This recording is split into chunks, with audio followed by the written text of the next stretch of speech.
ربي صل على محمد أحلى الورى منطقا وأصداق يا ربي صل على محمد وافتح من الخير كل مغلاق. Tahu.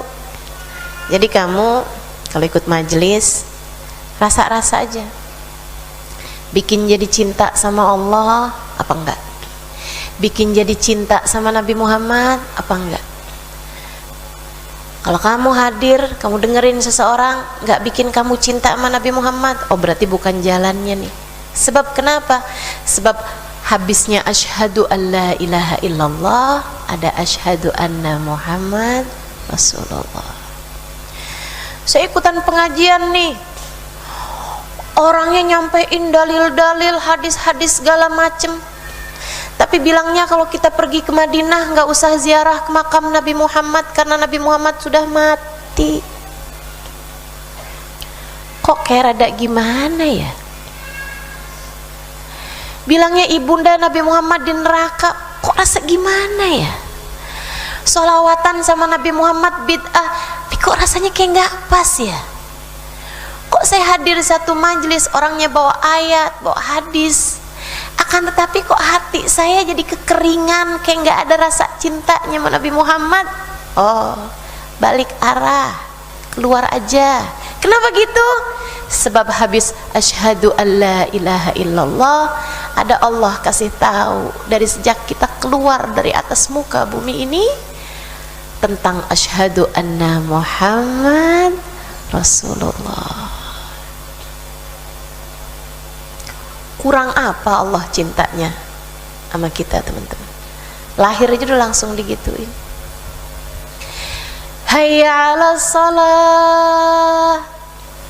Nak, anakku sayang, mari menuju kepada sholat. Hidupmu adalah untuk itu, nak. Mari menuju kepada sujud. Hidupmu adalah untuk itu, nak. Mari menuju taat padanya. Hidupmu adalah untuk itu, nak. Allah udah langsung ngasih tahu sebelum kamu sempat nanya-nanya. Dari kamu keluar di atas muka bumi ini, Allah udah ngasih tahu buat apa kamu hidup. Kamu hidup sebentar, buat apa? Buat sujud. Kamu hidup sebentar, buat apa? Buat taat. Kamu hidup sebentar, hidup cuman sebentar, cuman mampir, teman-teman. Mampir apa? Mampir sujud di atas muka bumi ini dari tahun sekian sampai tahun sekian. Mampir taat sama Allah. Mampir kangen sama Allah. Mampir cinta sama Allah. Mampir nunjukin diri bahwa ya Allah, aku adalah hamba-Mu. Hayya 'alas shalah, hayya 'alal falah. Kalau kamu taat, kalau kamu sujud, kalau kamu kenal sama Allah, kenal sama Nabi Muhammad, kamu ibadah kepadanya, hayya 'alal falah. Kamu menuju kepada keberuntungan hidup. Dikasih tahu hasilnya. Kamu sholah, kamu falah. Gitu, teman-teman saudaraku sekalian. Begitu sangat cintanya Allah Subhanahu wa taala kepadamu. Dikasihnya kepada hatimu iman, balas gratis, teman-teman saudaraku sekalian. Balas itu apa sih, Ustazah? Balas itu pakai shin ya, bila sy. Orang Arab suka nyebut sesuatu kalau gratis balas. Saya ngerasanya kayak enak aja gitu nyebutnya.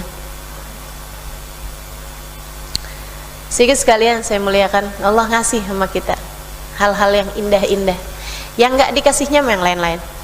Karena kamu begitu beruntung, karena kamu begitu dicinta. Subhanallah, subhanallah. Kitanya malah nyoba-nyobain yang lain-lain. Kitanya malah, tapi kayaknya enak loh itu. Kenal-kenal rasa cinta sama orang, kenal-kenal rasa cinta sama manusia. Akhirnya kemudian kita bergeser dari cinta kepada Allah, jadinya cinta sama orang. Apa yang Allah Subhanahu wa taala lakukan pada saat itu? Allah jadikan hatimu kecewa karena Allah mau kamu hanya cinta padanya. Sebegitu sayangnya Allah sama kamu, teman-teman. Berapa banyak kamu kecewa sama cinta manusia? Nggak pernah apa? Kecewa sama cinta manusia? Sering kan? Tapi dapetin nggak pelajarannya? Kok saya kecewa ya? Kalau gitu cari yang lainnya. Kata Allah, ya kagak ngerti-ngerti nih orang. Nih hamba satu nih nggak ngerti-ngerti. Akhirnya kemudian kayak gimana? Dikecewain lagi sama Allah. Terus ngomongnya kayak gimana? Semua laki-laki ternyata sama. Ya tambah nggak ngerti nih. Allahnya bilang, nih hambaku yang satu ini kok nggak ngerti juga sih. Kamu aku kenalkan cinta untuk membuatmu tahu bahwa hatimu bisa secinta itu. Kemudian aku kecewakan untuk aku kasih tahu kepadamu bahwa cintamu seharusnya bukan kepada dia, akan tetapi kepadaku. Kamu belum mengerti juga, aku kenalkan kamu kepada cinta yang lain untuk kemudian aku kecewakan kamu. Makanya teman-teman saudara sekalian, kenapa ujian di atas muka bumi ini selalu berasal dari yang kamu cintai. Yang cintanya mah harta, waduh terus tuh ujiannya datangnya dari harta. Buat Allah ngasih tahu, bukan kepadanya kamu seharusnya meletakkan cinta. Kalau kemudian cintanya mau orang, gitu kan ya, Allah akan terus kecewakan kamu, teman-teman. Kenapa gitu? Karena Allah Subhanahu wa taala mau kamu belajar dari itu, bahwa bukan kepadanya cintamu seharusnya tertuju. Jadi cara buat kamu cinta sama Allah Subhanahu wa taala, yang nomor satu, fadhkuru ala Allah. Ingat-ingatin terus nikmatnya Allah Subhanahu wa taala.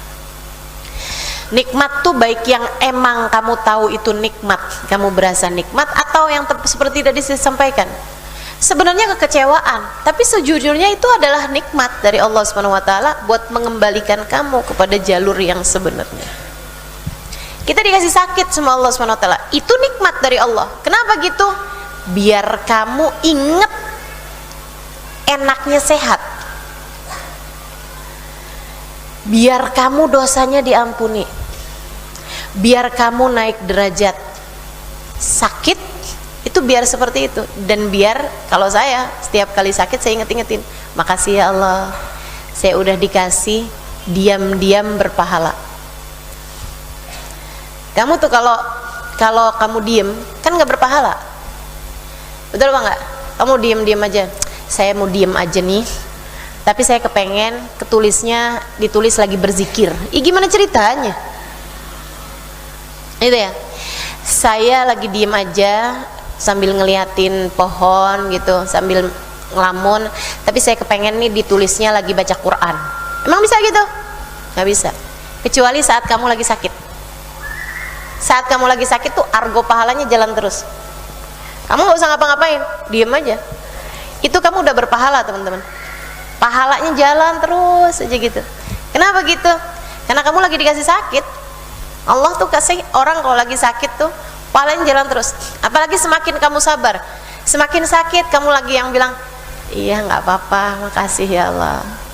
Sakit nggak apa sih, makasih ya Allah, makasih ya Allah. Itu argonya melesatnya cepat banget. Kata Allah, a'udzubillahi minasyaitonirrajim, innama yuwaffas sabiruna ajrahum bighairi hisab.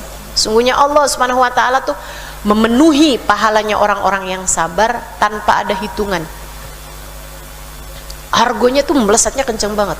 Semakin kamu sakit dan semakin kamu mengingat Allah Subhanahu wa taala dalam sakit kamu, kemudian kamu bersabar, nggak ngeluh, nggak ngomong yang nggak bagus gitu ya, nggak yang kamu menghujat-hujat siapa misalnya kayak gitu, apalagi nyalah-nyalahin Allah, itu sih jadi nggak berpahala, malah jadi berdosa. Tapi kamu semakin sabar, semakin paham, semakin ngerti gitu, semakin kamu merasa sakit tuh argonya tambah kenceng banget jalannya, teman-teman. Argo pahalamu di sisi Allah.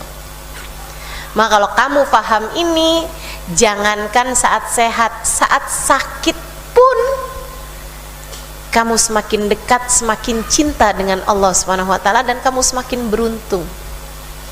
Gitu. Fadhkuru ala Allah la'allakum tuflihun. Kata Allah Subhanahu wa taala, ingat-ingatlah nikmat dariku, maka kalian akan beruntung.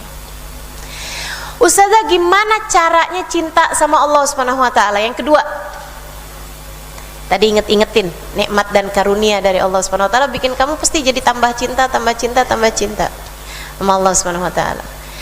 Yang kedua, gimana caranya biar saya semakin cinta sama Allah Subhanahu wa taala?